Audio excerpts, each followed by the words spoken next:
Well, hi there. Thanks for joining Podcast is Broken, where we try to make politics not as harmful. I see you had something right in your back. Well, you threw me under the bus there, friend. So, This is where you introduce yourself, my friend. Oh, I'm Lisa. Did I do that? I don't know. My name's Steve Boots, and I think we make Canadian politics far more disorganized. Agreed. And we have a guest host. Hi, everyone. I'm Farah Nasser. Great to be here and find some fun in the very scary state of the world right now. It's kind of a whistling through the graveyard sort of vibe, isn't it? I think Farah is regretting her life choices. Thank you for joining us today. Our happy to be here. Fearless leader has abandoned us this week. He's signing books in England and wearing flashy suits and using Oscar Wilde's desk. Yep, and drinking warm beer. So, good for him. That's amazing. We support. How's everybody doing this week? I mean, can't complain. I'm can. very I'm puppy tired. Oh, puppy tired. I've got a very busy puppy who is just like a baby. She's now settled into the house, so now she's acting like a butthead a lot more often because she's not constantly nervous. And so it's like, oh, great, she feels at home, but also like, stop stealing that. My wife plays piano and like sings, and she's currently writing a theme song, and the chorus is just "Please stop biting me." I love it. Farah, how are you doing? I'm good. I'm kind of working for myself, so every day is a lot of fun. And I was just thinking, like, we're recording this at the end of the week, and it's are we okay to say that we're recording it in the end of the week, or are we not? I think most people assume it's coming to them live. We're in their homes on Sunday mornings or whenever the hell it comes out. No, it doesn't. They don't care. No, I think the secret has long since been out that we record in advance. We let it slip previously. Okay, I was like, God, I've been on for like 5 minutes or not even, and I've already ruined this whole podcast. The podcast is we've been named. Broken, and I'm very sorry. No, like when you work for yourself, like. I always wondered, I'm like, does Friday feel like Friday, at the end of a week or whatever? And this week was really light for me. There wasn't a lot going on. And it just still feels like I'm like, oh, God, long week. It's Friday. That's good to know. I don't really have much that I accomplished for it. So it's kind of funny to feel like that. So I just recently like redid my content schedule because I used to work 6-day weeks and it was not reasonable. And so now I actually like my week ends on Friday. And my goodness, Fridays are fun again. I'm just like, oh my God, I get 2 whole days where I don't have to do anything. That's nice. It's hard when you work for yourself because you feel like you have to work when work requires you to work, right? And so it's nice to be able to give yourself a schedule because it's a lot. Like it's a lot of stuff that you're doing. Yeah. And it's funny, like it's like when you work for yourself and you're doing your own thing and you're super passionate about it, like I'm working in like the middle of the night. I never would have done that at work, so it's like you're just, when things strike you, you're just on it. You're like, I'll sleep in tomorrow, not a big deal. I'm in the zone right now writing. So yeah, awesome. It's been cool. Do you find like when you're doing the independent work, like I find I get in my head a little bit of like, well, if I work more, I can make a little more money and then I can pay for nice thing that I can use to cope with the fact that I work far too much. And you get like stuck in this awful cycle. I don't know. Success to me has changed. It's not about the money anymore. It's more about like having my own time and like finding things that like have purpose that I'm having fun with. Like I say no to so many things that I'm just like, So if I'm doing something, it's because I actually want to do it. And that's, real game changer. And that's awesome. Yeah. That's awesome. Right on. That's fantastic. Yeah, so it's kind of nice. So there is much news afoot. It's the newsiest of news weeks. I remember right after the election saying the most foolish thing imaginable, which was, well, and now the news cycle can slow down a little bit. It did not. I'll take a breather. Yeah. It was like, okay, everything's going to like settle in and we're back to normal politics. No, normal politics long gone. No. Yeah. There's no such thing as a slow news day anymore. I don't even know, so little of the news gets covered now because it's just so much of it, right? So it's And there's no such thing as an evergreen story that just lasts because everything seems to change every hour. Yeah. Oh man, that's the craziest thing is like the stories change constantly, which I'm going to use as a flimsy segue into our first segment, which is we're talking about NATO spending. Ooh. Because I remember just like 2 weeks ago thinking, holy smokes, we're going to be spending 2% of GDP on military. And now it's 3.5%, kind of 5%, which is a lot. What's folks' take? That winds up being somewhere in the department about $150 billion a year. To give you a sense, the entire Canadian federal budget last year was about $500 billion. So this is like, to give you another point of comparison, the total education spending nationwide is 4.7% of GDP. If you break it down across the provinces. So we'll be spending more on exploding things than educating them. Yay! And it's such a jump too, right? From what we used to spend to now what we're spending, like such a huge jump. And what's that going to mean? Like it's more than doubling. It's like going to a restaurant and like from ordering like an appetizer to now just buying the whole restaurant. Like it's such a big change. Oh, here's your fun trivia question. When was the last time we reached 2% of GDP? Never. I don't know. Far any No, I guesses? have no answer to that. 91. Cold War. Cold War. And 5%, this will be the only time that we have reached that number outside of an active war. We paid that much during World War I, World War II, and Korea, and that is it. Yeah, I was thinking like not in my career. I've never seen that. So yeah, that's a long time ago. Well, and I know we have. Yeah, and Sorry, go ahead. No, I was just going to say, I know we have obligations under NATO, but maybe if we didn't have so many threats across the globe, nobody would have to invest this much money. The thing is, though, like the threats to us, I'm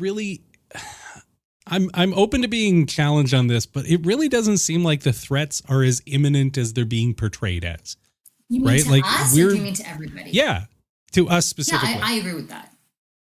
Like globally, obviously, yeah. there's lots of always stuff, always. But like as far as Canada specifically, like what are we actually worried about? The Russian military is very depleted following, years of war with Ukraine, where it's not going quite according to plan. I mean, China's China, but like I don't know what reason there is to believe that they're an immediate threat to Canada. Honestly, the scariest folks are the US. Who are in NATO, which raises some other questions. And the 5% was their idea. That was Donald Trump's thing. Well, they don't really follow the rules, right? So like they're always questionable. But I just mean like politically on the political spectrum of just like, hey, everybody peace and then no peace and then peace, which will take us into another segue. Maybe if we didn't have all that going on, countries wouldn't have to dedicate so much money to defense and military and we could dedicate more to education. Wouldn't that be lovely across the board? But the only thing that I think is something that we've really not paid any attention to is the North, like the Arctic, our forces there, or our borders, or there. I think that is a little bit like we haven't done that, and I think what it's like when you have a house and you haven't put money into it to fix it, and now you have to put so much money into it because you haven't really done anything. So I think there are certain things that we could have done better in the past that we wouldn't be here where we are. But I think also it's going to be a huge change. Like how many hospitals is that? How many, like there's just education, as you said, like I don't know about where you guys live, but our public system needs so much help. Yep. So, to think that we're spending all this money. Yeah. So the question then is like, what are we going to actually wind up spending this money on? Because I have my sort of pet theory about this, that it is kind of Mark Carney's plan to prop up domestic manufacturing. My theory is that he's trying to protect the steel and aluminum industries and domestic manufacturing by massively expanding basically the Canadian government's order of that stuff. Doesn't mean it's a good idea. Doesn't mean I agree with it. But that, like, it's the only thing that makes it make any degree of sense is that he thinks that this is going to stimulate the economy like crazy, right? Like, I can't think of any other explanation. Yeah, I mean, I just think this is like more than a lot of countries spend on their entire operations. Like it's such a boatload of money. Yeah, you're right. I think probably that's his plan.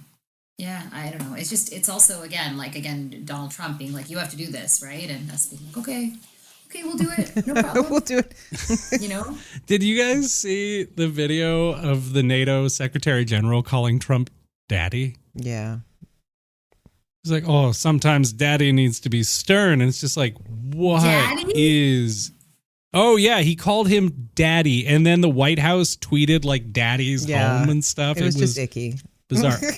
I also, Donald Trump, and this has been verified as being real, shared the text exchange between him and the NATO Secretary General. And it is probably the most humiliating thing I can imagine. Can you read unfortunately, it out? Donald Trump. We say that. I'm looking for it. Hang on. We say here. the most humiliating, but then something else will happen, right? And then here we are. Okay, let's see if I've got it here. Insert musical interlude. So the problem is it's all on Truth Social, which works like 30% of the time tops.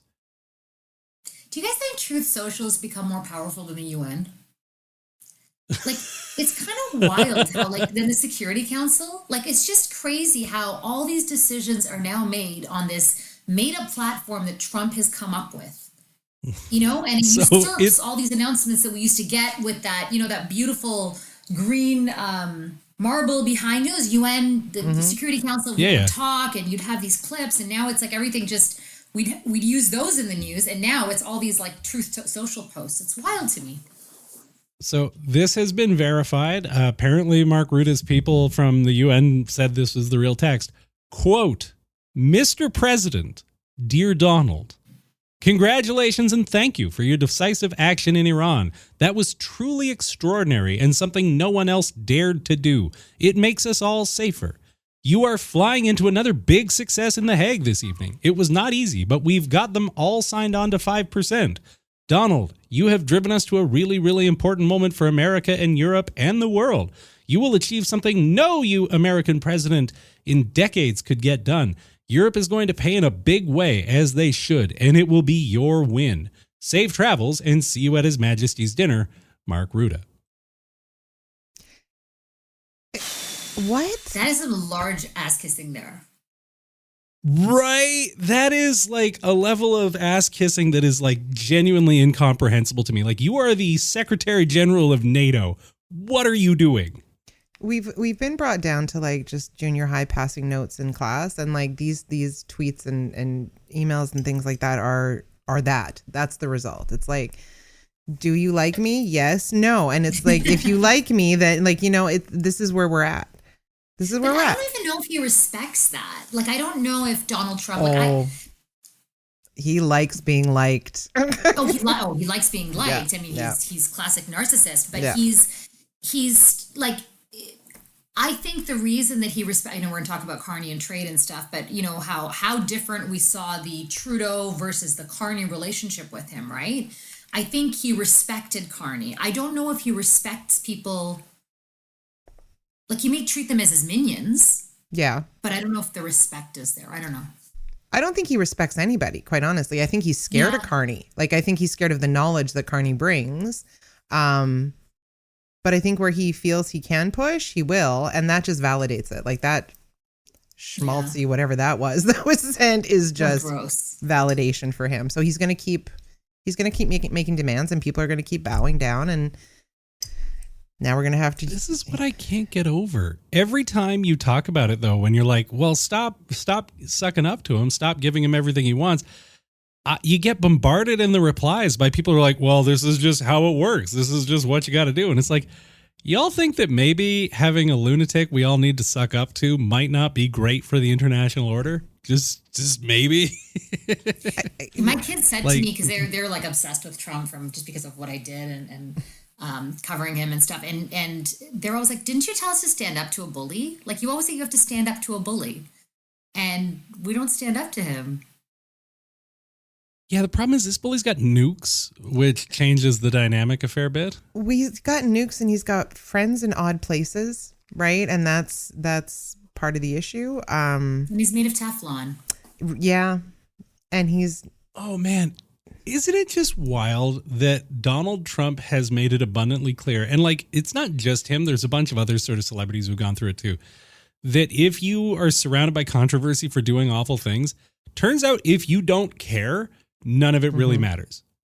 Like, if you're just like, yeah, I don't care, I'm awful, whatever. Turns out you can just breeze right through it. Because he's getting to do what he wants or what other people are telling him to do because they want it, right? Like, I mean, at the end of the day, he cares about the win. He cares about people liking him.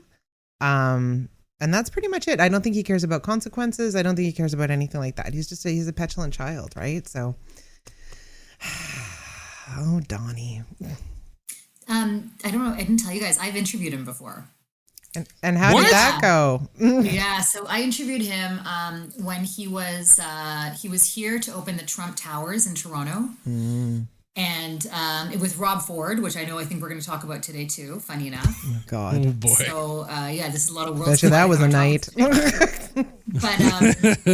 so he was here to open the towers, and I don't remember how we snagged this, but I got an exclusive with him before the announcement, which no other media did, and he was really reluctant to do it, but eventually agreed as a favor to somebody. And anyway, so it was a sit down interview. It was one, he hadn't even talked about running. And so I was asking him if he was going to run, among other questions. And it was a bit hard hitting. And he was a dick, but he was just, he was who he was. And then the interview was done, and I turned to my cameraman and I was like, can you get some cutaways? And he whispered in my ear, he's like, Farah, I double clicked.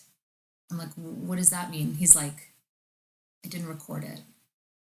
I thought I was recording. I pressed, but I pressed again and it stopped recording. So I'm like, and already I knew this cameraman was not on he was on a bit of thin ice. Like, I didn't, I was like, oh God, this is really not good for him to have done this. And so I said, okay, I go, don't worry about it. I go, listen, I go, I'm going to get him. He'll understand. I'll just talk to him and I'll say, let's redo the interview. One question. It'll be super quick. He'd already taken his mic off. And I said, Mr. Trump, I'm so sorry to do this to you. Do you mind if we just redo the interview? It'll be a lot shorter. One more question. I go, my camera, something happened with the, technically, I didn't even blame it on him. And he's like, no, it's you're not my fault. This technically didn't work. No, you can't do it. We're done. And I was like, what? And I was like, just one question. And he was like, no. And he was like, he put his hand to the microphone and he would not let me interview him. He was so rude. And then we had a scrum. And then after the scrum, I tried again because I didn't want, I knew this would not be good back at work. And same thing. He was like, I have told you. Do you want me to call security? I've told you. You're not getting another interview. He was just so rude. I mean, I'm not surprised, but still horrified to hear it. Yeah. I mean, yeah. Just what a piece of work. Yeah. Anyway, we had the scrum and we had the official announcement at the hotel. It was fine. It wasn't the end of the world, but he was so mean and just condescending and rude and all the things. It's just one of those people who thinks about every moment of their life in terms of power. Yeah. Right? It's just always I'm the big shot. You can't, I'm not doing nothing for you. Yeah. It's right? And it's the same with this whole NATO thing where it's I call the shots. You guys do what I say. You call me daddy. Gross. Which is just, I don't even like so that. Don't icky. say that. It's so It icks icky. me out. Totally. I mean, I feel like we're buying our way out of a trade war in a sense, by doing this. That was the hope anyway. Now we're, it does not seem to have. I mean, we may as well talk about it here. I think it fits just as well because Donald Trump also made another announcement. I've got a truth in the barrel here. Hold on. Where are we here? I don't even know who's on Truth Social other than Donald Trump. I literally just go to see his insane ramblings. And then I run away quickly. And it has crashed again. Has it? It always does. My God. like that, yeah. So on, like probably a good 30% of the time when you go to Donald Trump's Truth Social page, it just says no truths. And it's like, how appropriate. Which like fitting. So funny. But he's announced that he's breaking off all trade talks with Canada, and he is going to impose new tariffs on Canada within 7 days. Let's see if I can find the quote because there's nothing else going on. Quote, we are hereby terminating all discussions on trade with Canada effective immediately. It is specifically because, allegedly, it's specifically because of the digital services tax. So that is a 3% digital services tax. I believe that's applied to like media and stuff. I think that's on like, Yeah, I'm not 100% sure. I think it's tech. As far as I remember, it's tech companies that make more than a certain amount that use basically Canadian internet users. So like we help them make this money. Mm-hmm. So that's what that tax is. Okay, I have the full unhinged rambling. Okay. We're gonna try to follow this man's train of thought.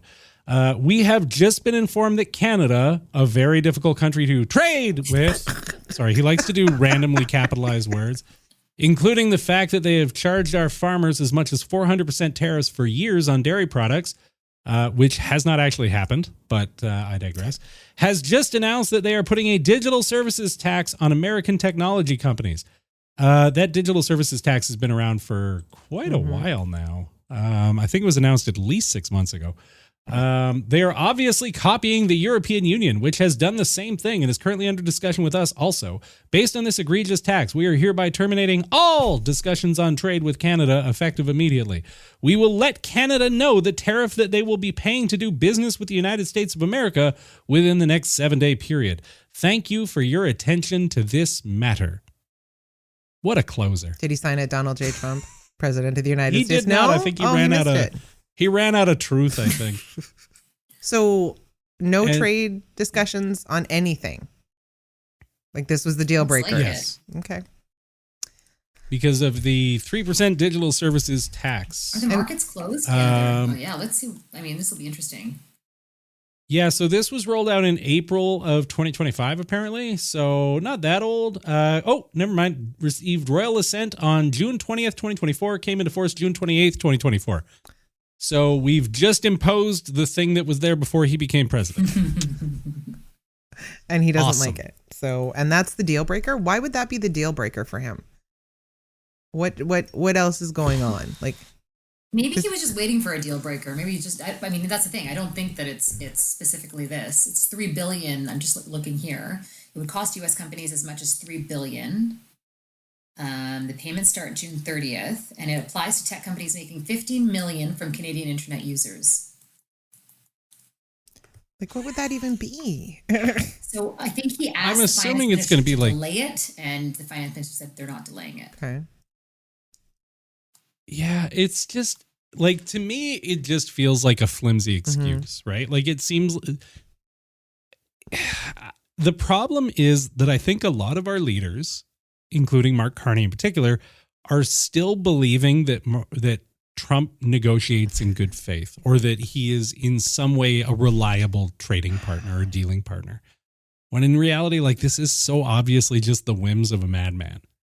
But we've done this before where there's been timeline, and then, we were going to extend the timeline, and then, the markets dip, and then, okay, no, we're not going to do it. Like, we've ridden this ride for some time now. Feels way longer than it actually is. So again, 4 months. Going back to Farr's child, when do we stand up to this bully? Like, when do we do this? Because enough is enough. The answer appears to be a solid never. It appears elbows al dente. Elbows al dente. I don't know. It just really, it seems like we've given up on any sort of strength at all, and are just like, oh, Donald, you're the greatest. You're so cool and tall. No American president has ever done this. Maybe we should maybe if we all send him an email saying, pretty please, you're the greatest, maybe then he'll come back to the table. Well, so this is like such a classic authoritarian playbook thing, though, right? Like you are failing on a bunch of things on the domestic front, and so you manufacture an international crisis. This has played out so many different times, like kicking things off with Iran, kicking off trade deals, kicking off all this stuff. He is manufacturing international crises to distract from the fact that he's done nothing to address the material conditions of people in the United States. Like, you remember when he was running on grocery prices? Right? And Remember no when he foreign pretended to wars? care about that? No wars, grocery prices. He's going to deal with, Ukraine and Russia. That's going to be done in like 3 days. Like, there was so much that just isn't happening. And we know that politicians deflect when obviously their failed promises don't work out. But this is enough. Like, it's not just Canada. And now obviously we're dealing with it, but it's the whole tariff thing around the world. Like, I like tariffs. Tariffs are great. Like all that kind of bullshit that he said when he was here for the G7. Putting tariffs on right. But I get, I don't want to be naive. I get the military. I get the whole, they're an economic superpower, blah, blah, blah. But if all of us said no more, isn't there something we can do to stop him? Well, so here's the thing. History does have a pretty clear example of an extremely powerful, economically influential, and militarily powerful nation that represented a threat to the rest of the world. And then we made this thing called NATO specifically to resist it. Yeah. Right? Like, international cooperation has come together in the past to stand up against this sort of power. It's just this time around, everybody involved seems to have completely lost whatever semblance of a spine they ever had. Like, it's not, the Cold War anymore. It's Neville Chamberlain saying, well, yeah, maybe just give him everything he wants and then he'll be cool. Then we won't upset him. I still can't get over the fact that it's one person. Yeah. Like, it's not even like he's obviously surrounded by people who agree with him, but it really is his like ideas that are just like, they come from his head and then it just totally changes everything to do with the world. It's wild to me. It is very wild that the most powerful person in the world is just kind of riffing. Yeah. Well, and it depends on his mood. mood. What it feels like. Yeah. It depends on his mood, and it's also like, and if he's hungry. Right? Oh, literally, just imagine that one very angry man at the seniors' home has launch codes. That's launch codes. Is essentially how this whole thing is playing out. Like, really though, like if your dad was chilling on the Barca Lounger saying like, we're putting tariffs on Canada, you'd be like, sure thing, Dad. Have a nap, Dad. Yeah. And this guy's the president of the United States. And all these really smart people like Mark Carney and all these people have to just kind of how do you even But see, and this is the thing that worries me is that when you have somebody like Trump, it brings down the intellect of everybody having to work with him, right? So instead of thinking of things and doing things outside the box, you kind of have to bring it down to his level, which is not where we need to be. We need to be exceeding that, right? We need to be doing better than this. And here we are. All I can think of is that press conference at the G7 with Trump and Carney, where Trump starts rambling about bringing Russia back into the G7, and eventually Carney's just like, yeah, I think we're done here. Just cuts the whole press conference. He did a head shake at one point. Yeah, I was like, yeah. There's a moment where he just visibly steps out of frame for 10 full seconds because he's like, nope. It's like, you're not going to even get my reaction to this. It's not happening. Oh, man. Yeah, well, I think it's because he's figured out that he Jim Halperts to the camera pretty much constantly when Trump is talking. He does not. Which is he doesn't funny, have a poker face like that, which I appreciate, right? Because we're all thinking it, but I don't know how you sit in a room with him and try to negotiate, or whoever else is in that room and try to negotiate. Maybe the answer is you don't.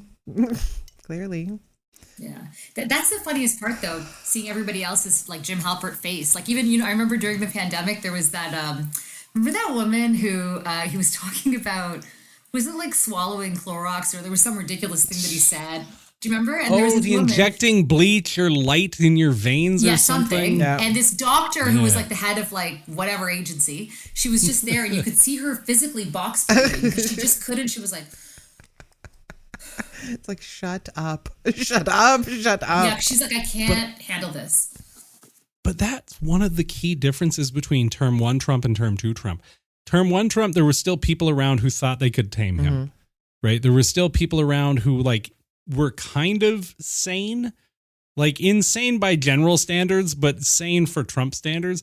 They're all gone now. It's all been hollowed out, and it's just sycophants because everybody else got like, They're like, we're out. you know, Yeah, we're out. we all saw what happened to Mike Pence. You're not going to Pence me. Yeah, exactly. I can't believe he got somebody to agree to be his vice president after that one. Yeah, but look who it is. Yeah, this guy. You remember the Ukraine press conference with Pence with Zelensky? I still like feel like that moment changed history. Oh, It's all insane. You can find past episodes and more at podcastisbroken.ca or your favorite podcast platform.